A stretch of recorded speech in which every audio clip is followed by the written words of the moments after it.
Welcome to wishful ಅಡುಗೆ ಮನೆ. ಇವತ್ತು ನೋಡಿ ಕಡಲೆ ಪುರಿನ ತೊಗೊಂಡಿದ್ದೀನಿ. ಕಡಲೆ ಪುರಿಯಿಂದ ಒಂದು ಸೂಪರ್ ಆಗಿರೋ ರೆಸಿಪಿನ ಮಾಡ್ಬೋದು. ತುಂಬ ಅಂದರೆ ತುಂಬಾ ಚೆನ್ನಾಗಿರುತ್ತೆ. ದಿಢೀರಂತ ಆಗೋಗುತ್ತೆ. ಮಕ್ಳಿಗೆ ಕೂಡ ಇಷ್ಟ ಆಗುತ್ತೆ, ದೊಡ್ಡವ್ರಿಗೂ ಇಷ್ಟ ಆಗುತ್ತೆ. ಮನೆಗೆ ಯಾರು ರಿಲೇಟಿವ್ಸ್ ಬಂದರೂ ಕೂಡ ಮಾಡ್ಕೊಬೋದು. ಹೇಗೆ ಮಾಡೋದು ಅಂತ ನೋಡೋಣ ಬನ್ನಿ. ನೋಡಿ, ಒಂದು ಬೌಲ್ ತೊಗೊಂಡಿದ್ದೀನಿ. ಒಂದು ಬೌಲ್ಗೆ ಈ ಥರ ಬೌಲಲ್ಲಿ 3 ಬೌಲ್ ಆಗುವಷ್ಟು ಪುರಿನ ನಾನು ಹಾಕ್ಕೊಳ್ತಾ ಇದ್ದೀನಿ. ನೋಡಿ, ಇಲ್ಲಿ 3 ಬೌಲು ಪುರಿನ ಹಾಕ್ಕೊಂಡಿದ್ದೀನಿ. ಇವಾಗ ನಾವು ಇದಕ್ಕೆ ನೀರನ್ನು ಹಾಕೋಣ. ನೀರನ್ನು ಹಾಕ್ಕೊಂಡು ಒಂದು ಸರಿ ಕೈ ಆಡಿಸಿ ಇದನ್ನು ಚೆನ್ನಾಗಿ ನೆನೆಯಕ್ಕೆ ಬಿಡಬೇಕು. ಪುರಿ ನಮಗೆ ಚೆನ್ನಾಗಿ ನೆನೆಯಬೇಕು. ನೆನೆಯೋಷ್ಟರೊಳಗೆ ನಾವೀಗ ನೋಡಿ ಒಂದು ಮಿಕ್ಸಿ ಜಾರನ್ನ ತೊಗೊಂಡು ನಾನಿಲ್ಲಿ 1 ಬೌಲ್ ಆಗುವಷ್ಟು ರವೆನ ತೊಗೊಂಡಿದ್ದೀನಿ. ನಾವು ಉಪ್ಪಿಟ್ಟು ಮಾಡ್ತೀವಲ್ಲ ಆ ರವೆನ ನಾನು ತೊಗೊಂಡಿದ್ದೀನಿ. ಬೇಕಿದ್ರೆ ಚಿರೋಟಿ ರವೆ ಕೂಡ ತೊಗೋಬೋದು. ಇದನ್ನು ಇವಾಗ ಸಣ್ಣದಾಗಿ ಪೌಡರ್ ಮಾಡ್ಕೊಂಡು ಬರೋಣ. ನೋಡಿ, ಇವಾಗ ನೋಡಿ ಇಷ್ಟಾದರೆ ಸಾಕಾಗತ್ತೆ. ನಮಗೆ ಜಾಸ್ತಿ ಸಣ್ಣಗೇನಾಗಲ್ಲ, ಮೀಡಿಯಮ್ಮಾಗಿ ಆಗುತ್ತೆ. ನೋಡಿ, ನಾನು ತೋರಿಸ್ತೀನಲ್ಲ, ಈ ಥರ ಆದರೆ ಸಾಕು. ನೋಡಿ, ಇವಾಗ ಇದಕ್ಕೆ ನೆನೆಯಕ್ಕೆ ಇಟ್ಟಿದ್ವಲ್ಲ, ಪೂರಿ ನೆಂದಿದೆ. ಇವಾಗ ಚೆನ್ನಾಗಿ ನೀರನ್ನ ಹಿಂಡಿ ನಾವು ತೊಗೋಬೇಕಾಗತ್ತೆ. ನೋಡಿ, ಒಂದು ಸ್ವಲ್ಪನೂ ನೀರನ್ನು ಹಾಕೋಬೇಡಿ. ನೋಡಿ, ತೋರಿಸ್ತಾ ಇದೀನಲ್ಲ, ಈ ಥರ ಚೆನ್ನಾಗಿ ಹಿಂಡ್ಕೊಂಡು ತೊಗೋಬೇಕು. ನಾವು ಯಾವಾಗಲೂ ಪುರಿ ಒಗ್ಗರಣೆ ತಿಂದಿರ್ತೀವಲ್ವ, ಈ ಥರ ಡಿಫ್ರೆಂಟಾಗಿ ಮಾಡ್ಕೊಂಡು ತಿಂದರೆ ತುಂಬ ಚೆನ್ನಾಗಿರುತ್ತೆ. ನೋಡಿ, ಇವಾಗ ಇದಕ್ಕೆ ನಾವು ಸಣ್ಣದಾಗಿ ಕಟ್ ಮಾಡಿರೋ 2 ಈರುಳ್ಳಿನ ಹಾಕ್ಕೊಳ್ತಾ ಇದ್ದೀನಿ. ಸಣ್ಣ ಈರುಳ್ಳಿ ಅಂತೇಳಿ 2 ಸಣ್ಣದಾಗಿ ಕಟ್ ಮಾಡಿ ಹಾಕ್ಕೊಂಡಿದ್ದೀನಿ. ನಾನು ಇದಕ್ಕೆ ಒಂದು ಅರ್ಧ ಸ್ಪೂನ್ ಆಗುವಷ್ಟು ಜೀರಿಗೆನ ಹಾಕ್ಕೊಂಡಿದ್ದೀನಿ. ನೋಡಿ, ಸಣ್ಣದಾಗಿ ಕಟ್ ಮಾಡಿರೋ ಹಸಿಮೆಣಸಿನ್ಕಾಯಿ, ಹಾಗೆಯೇ ಸಣ್ಣದಾಗಿ ಕಟ್ ಮಾಡಿರೋ ಕೊತ್ತಂಬರಿ ಸೊಪ್ಪು. ನೋಡಿ, ಒಂದು 1/4 ಸ್ಪೂನಷ್ಟು ಮೆಣಸನ್ನು ಕುಟ್ಟಿ ಹಾಕ್ಕೊಂಡಿದ್ದೀನಿ. ಇವಾಗ ರುಚಿಗೆ ತಕ್ಕಷ್ಟು ಉಪ್ಪು, ಹಾಗೆಯೇ ಸ್ವಲ್ಪ ಮೊಸರು ಹಾಕ್ಕೊಂಡು ಕಲಿಸ್ಕೊಳ್ಳೋಣ. ನಾವು ಇದಕ್ಕೆ ನೀರನ್ನು ಹಾಕೋಂಗಿಲ್ಲ, ಮೊಸರಲ್ಲೇ ಕಲಿಸ್ಕೊಬೇಕು.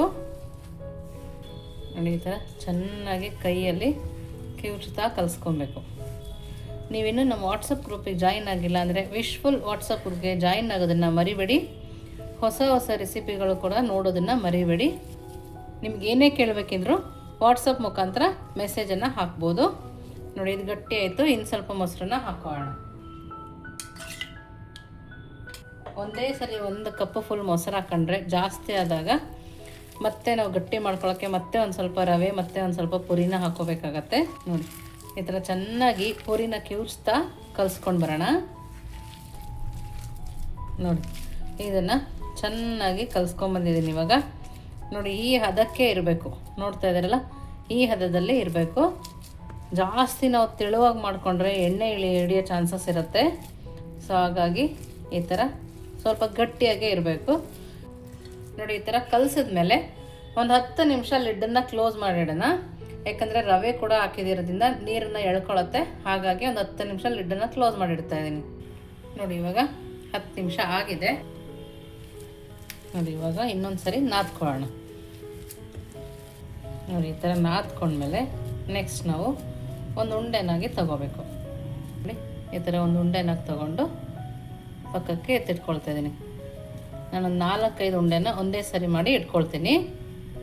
ನಿಮ್ಗೆ ಯಾವ ಸೈಜಲ್ಲಿ ಬೇಕೋ ಆ ಸೈಜಲ್ಲಿ ಮಾಡ್ಕೋಬೋದು. ನಾನು ಪಕ್ಕದಲ್ಲಿ ಬಾಣಲೆ ಕೂಡ ಬಿಸಿ ಮಾಡಿಕೊಂಡು ಎಣ್ಣೆ ಕೂಡ ಚೆನ್ನಾಗಿ ಕಾಯಿಸ್ಕೊಳ್ತಾ ಇದ್ದೀನಿ. ಎಣ್ಣೆನ ಮೀಡಿಯಮ್ ಫ್ಲೇಮಲ್ಲಿಟ್ಟೆ ಕಾಯಿಸ್ಕೊಳ್ತಾ ಇದ್ದೀನಿ. ನೋಡಿ, ಇವಾಗ ಒಂದು ಬಾಳೆದೆಲೆನ ತೊಗೊಂಡು ಸ್ವಲ್ಪ ಎಣ್ಣೆ ಸರ್ಕೊಳ್ತೀನಿ. ನೋಡಿ, ಈ ಥರ ಒಂದು ಉಂಡೆನ ತೊಗೊಂಡು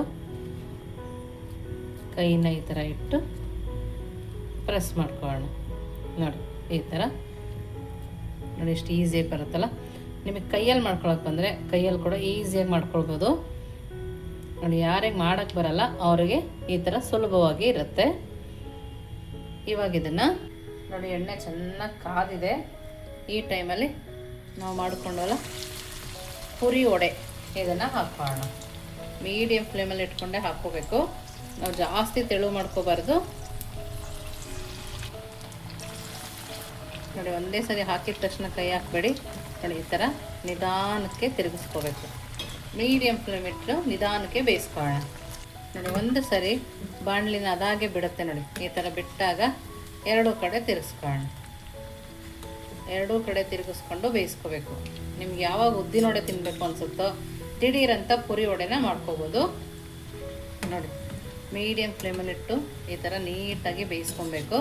ನೀವು ಇದಕ್ಕೆ ಸೋಡಾ ಬೇಕಿದ್ರೂ ಹಾಕ್ಕೋಬೋದು. ನಾನಿಲ್ಲಿ ಸೋಡಾ ಬೇಡ ಅಂತೇಳಿ ಹಾಕಿಲ್ಲ.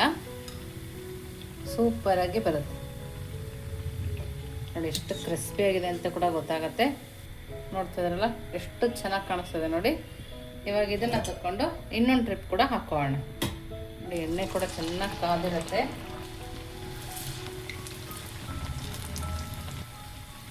ನೋಡಿ ಎರಡೂ ಸೈಡು ನೀಟಾಗಿ ಬೇಯ್ತಿದೆ ನೋಡಿ.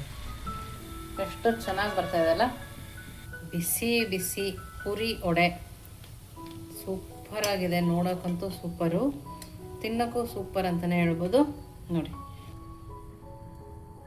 ನಾನೆಲ್ಲದನ್ನು ಮಾಡ್ಕೊಂಡಿದ್ದೀನಿ. ಯಾರೂ ಹೇಳಲ್ಲ ಇದನ್ನು ಕೊಟ್ಟರೆ ಪುರಿಯಿಂದ ಮಾಡಿದ್ದೀರಾ ಅಂತ, ಅಷ್ಟು ಚೆನ್ನಾಗಿರುತ್ತೆ. ನೋಡ್ತಾ ಇದ್ದೀರಲ್ಲ, ಸೂಪರ್ ಅಂದರೆ ಸೂಪರಾಗಿರೋ ಪೂರಿ ವಡೆ ರೆಡಿ ಇದೆ ನೋಡಿ. ನಿಮಗೆ ಎಷ್ಟು ಕ್ರಿಸ್ಪಿ ಇದೆ ಅಂತ ಕೂಡ ತೋರಿಸ್ತೀನಿ ನೋಡಿ. ತುಂಬ ಕ್ರಿಸ್ಪಿಯಾಗಿದೆ, ಗರಿ ಗರಿ ಅಂತಿದೆ ನೋಡಿ. ವಾವ್, ಒಳಗಡೆ ಕೂಡ ಎಷ್ಟು ಚೆನ್ನಾಗಿದೆ ನೋಡಿ. ಸೋಡಾ ಇಲ್ಲ, ಏನೂ ಇಲ್ಲ, ದಿಢೀರಂತ ಮಾಡ್ಕೊಬೋದು. ಚಟ್ನಿ ಜೊತೆಗಾದರೂ ತಿನ್ಬೋದು, ಹಾಗೇನಾದರೂ ತಿನ್ಬೋದು. ನೋಡ್ತಾ ಇದ್ದೀರಲ್ಲ, ಟೇಸ್ಟ್ ಅಂತೂ ಸೂಪರಲ್ಲೇ ಸೂಪರಾಗಿದೆ. ಖಂಡಿತವಾಗೂ ನೀವು ಒಂದ್ಸರಿ ಮನೇಲಿ ಮಾಡಿ ಹೇಗೆ ಬಂತು ಅಂತ ವಿಶ್ಫುಲ್ ಅಡುಗೆ ಮನೆಗೆ ಕಮೆಂಟ್ ಮೂಲಕ ತಿಳಿಸೋದನ್ನು ಮರಿಬೇಡಿ. ನೀವು ಇನ್ನೂ ನಮ್ಮ ಚಾನಲ್ ಲೈಕ್ ಮಾಡಿಲ್ಲ, ಲೈಕ್ ಮಾಡಿ, ಶೇರ್ ಮಾಡಿ, ಸಬ್ಸ್ಕ್ರೈಬ್ ಮಾಡಿ. ವಿಶ್ಫುಲ್ ಅಡುಗೆ ಮನೆಗೆ ಥ್ಯಾಂಕ್ ಯು.